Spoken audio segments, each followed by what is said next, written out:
안녕하십니까. 황태순 TV의 황태순 김현광입니다. 네, 오늘 2019년 8월 14일 수요일입니다. 오늘 문재인 대통령은 국회에다 조국 교수에 대한 법무장관 임명 동의서를 냈죠. 네.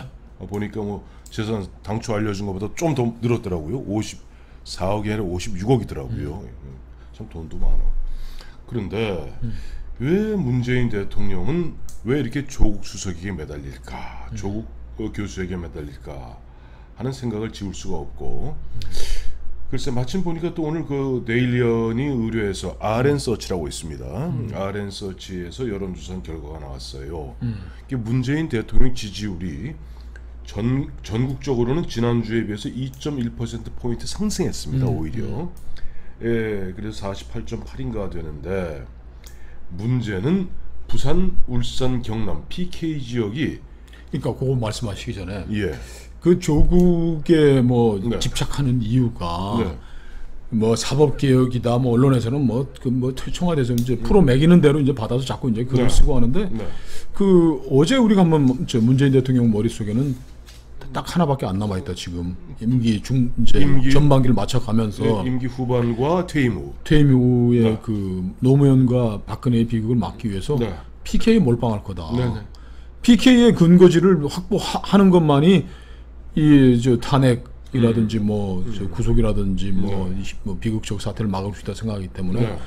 뭐 여러 가지 뭐 허황한 이야기들을 많이 붙였지만 결국 PK에 몰빵하는 첫 번째 작품이 그렇죠. 조국을 법무장관으로 해서 네. 뭐 내년 총선에도 뭐 써보고 뭐 하고 하려고 그러는데, 그게 좀 첫 발걸음부터 어그러지고 있는 조사인 것 같아요. 그렇죠. 이제 그런데 보면 저는 만약에 문재인 대통령이 이번에 법무부 장관 추석 전후에서 임명하지 않겠어요. 네. 인사청문회 통과하든 안 하든. 그리고 이제 불과 한 석 달, 넉 달 쓰고 내년 1월 달에 다시 출마하라고 내걸었다가는 전국적으로 아마 돌 맞을 겁니다. 그러나 어때 보수 뭐 사법개혁 한다 그러면서 사법개혁의 적임자로 보내놓고 그다음에 한 넉 달 쓴 다음에 그다음에 청문 보고서도 채택이 안 될 텐데 안 된 상태에서 임명을 강행했는데 정기국회 끝나자마자 내년 또 총선 몰빵한다고 부산 경남의 그 조국 미래 법무장관을 갖다가 옷을 갖다 넉 달 만에 벗겨갖고 출마시키면 민심이 가만히 있을까요?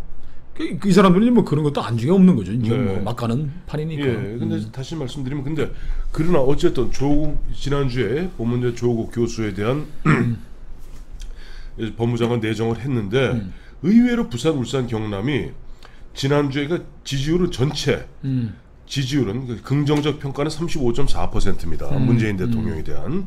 근데 부정적 평가가 지난주보다 무려 6.4% 포인트가 상승한 59.8%예요. 절대 다수가 60%니까. 60대 35로 문재인 대통령 너 잘못하고 있다.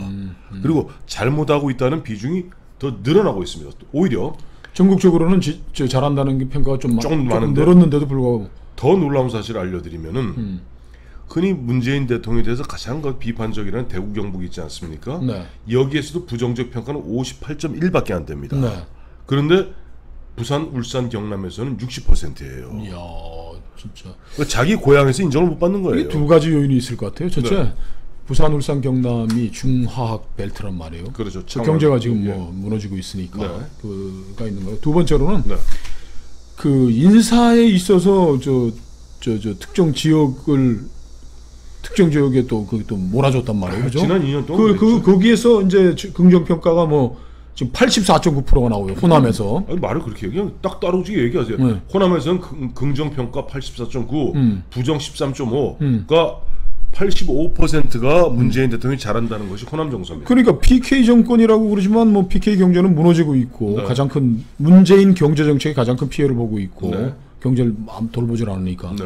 그리고 인사에서도 뭐 PK에 대해서 뭐 큰 배려해 주는 것도 않고, 네. 그러니까 너 뭐 하는 놈이냐라고 해서 부정 평가가 TK보다 높은 이런 결과가 나오는 거죠. 그렇죠. 근데 이제 보면 안 그래 최근에 어느 옛날 좌파 운동권의 맹장이 모 신문사에 이제 보면 아주 장기간 인터뷰를 해놓은 게 있는데 이 양반이 가장 안타깝게 그 사람은 호남 사람이에요. 저 광주에서 이제 고등학교를 나왔던 양반이고 핵심 운동권의 리더인데 이 양반이 그런 얘기를 합니다. 내 고향인 호남이 지금 386 운동권 좌파 운동권의 숙주가 되어 있다는 거예요. 그렇죠, 그렇죠. 진짜 몇 개, 뭐 임종석 비서실장 때 몇 개 뭐 자리 몇 개 주고 뭐 해서 그런지 모르지만은 어느 순간에 좌파의 포로가 되어 있는 것이 호남이다. 그러면서 굉장히 안타깝게 생각하면서 뭐 그 사람은 현실 정치하는 사람은 아니에요. 이야기가 지금 빨리 어쨌든 내 고향 호남을 갖다가 좌파 운동권의 그런 그물에서 좀 벗어나게 하기 위해서 내가 운동권 떠나지 몇십 년 만에 다시 돌아와서 내가 좀 전국 강연하고 다닌다. 근데 뭐 지금 그 좌파의 숙주도 숙주지만은 네. 박지원 씨는 다시 지역 구도로 지금 끌고 가겠다는 거지, 그 호남을. 그 차라리 박지원 대표가 차라리 나은 거죠. 박지원 대표는 어쨌든 DJ를 모셨던 사람이고 솔직히 말해서 DJ나 박지원을 누가 보면 운동권이라고 그러지 않지 않습니까? 그렇죠. 주사파 운동권이라고는 안 하거든요.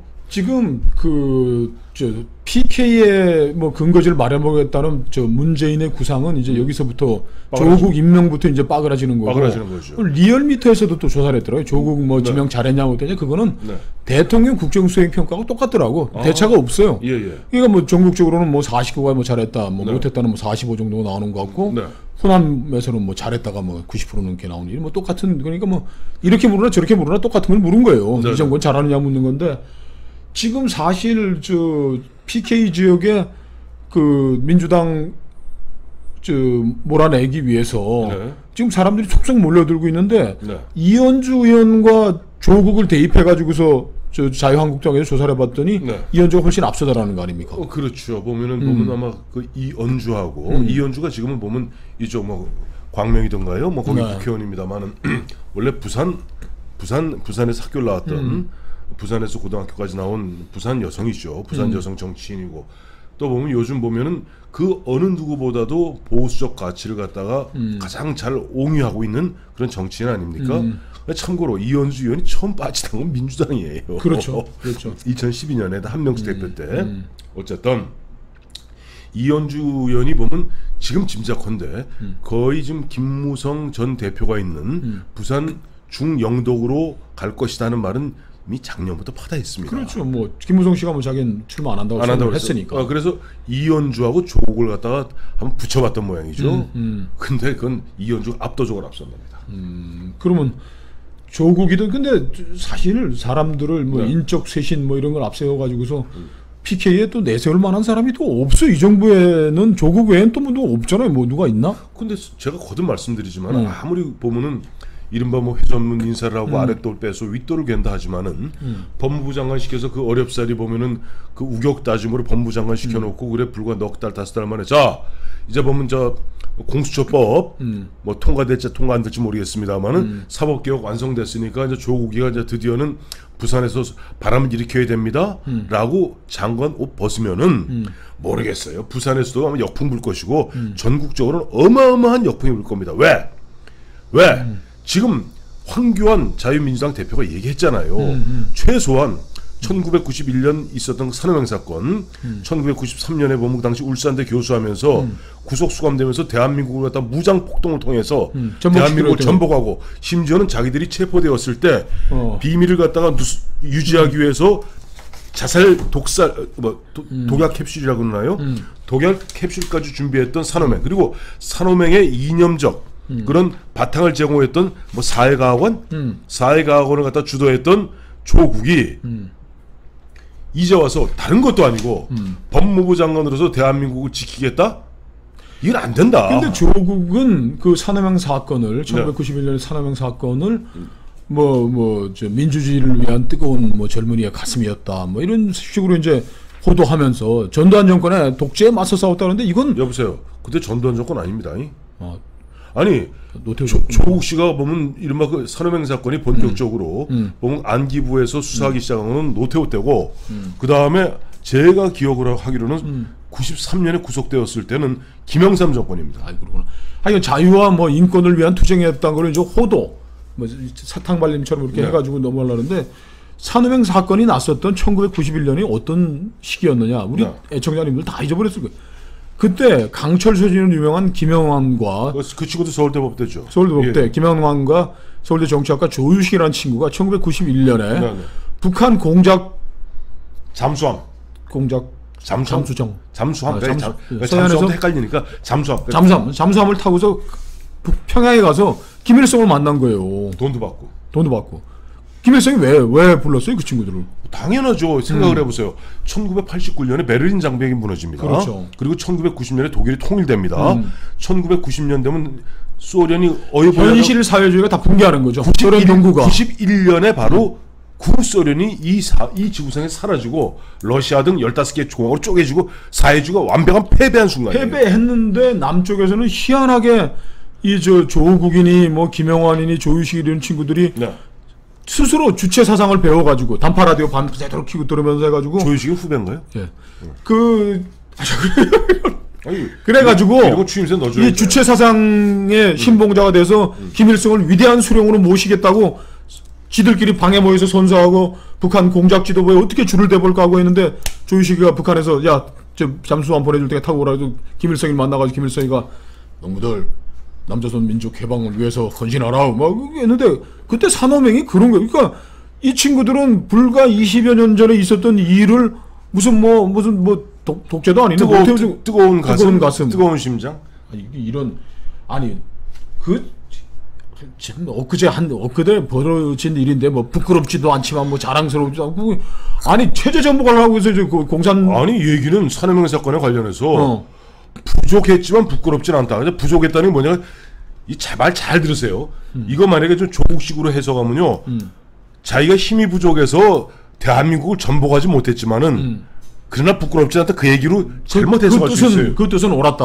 그 뜻으로 옳았다는 거예요. 그러니까 이 친구가 네. 조국이라는 친구가 시대착오적인 인식을 하고 있는 거예요. 솔직히 해서 다 그때 김영환이 조유식이 다 전향하고 다 전향했잖아요. 백태웅이 다 하고 했지만 이 친구는 난 부끄럽지 않다라는 게 부끄러운 걸 반성하고 전향하고 국민들에게 사과해야 되는데 지금 뽀득뽀득 뭐 내가 뭐 무슨 뭐 양심에 따라서 뭐 민주화 인권을 위해서 싸운 건데 뭔 개소리야 색깔론 하지 마 이렇게 지금 우기고 있는 말이 됩니까? 그러니까 이제 그런 조국 다시 이제 그런 조국을 갖다가 저 보면은 큰 신주단지 모시듯이 모시면서 이제 이를 통해서 PK의 간관 퇴임 이후에 어떤 철옹성까지도 준비하겠다. 한국의 법치를 갖다가 담당하는 법무부 장관으로 가는 것은 절대 맞겠다고 얘기했던 황교안 대표는 실행해 옮기세요. 대국민 담화도 했으니까 책임지셔야죠. 책임지셔야죠. 네.